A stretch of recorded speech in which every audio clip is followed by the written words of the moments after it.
இந்தியாவில் உறுப்பு மாற்று சிகிச்சைகள் தமிழகத்தின் பங்களிப்பு 24%.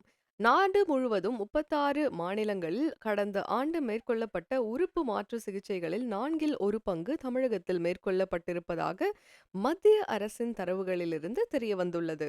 நாடு முழுவதும் மூளைச்சாவு அடைந்த 1128 பேரின் உறுப்புகள் தானமாக பெறப்பட்டு தகுதியானவர்களுக்கு பொருத்தப்பட்டன. அதில் 268 உறுப்பு தானங்கள் தமிழகத்தில் நிகழ்ந்துள்ளன. இது மொத்த எண்ணிக்கையில் 24% என்பது குறிப்பிடத்தக்கது.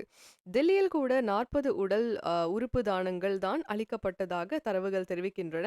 தெலுங்கானாவில் அந்த எண்ணிக்கை 188 ஆகவும், மகாராஷ்டிராவில் 172 ஆகவும், கர்நாடகத்தில் 162 ஆகவும், குஜராத்தில் 119 ஆகவும் உள்ளது. அதன் காரணமாகவே இந்திய அளவில் தமிழகம் தொடர்ந்து உடல் உறுப்பு தானத்தில் முதலிடத்தில் உள்ளது.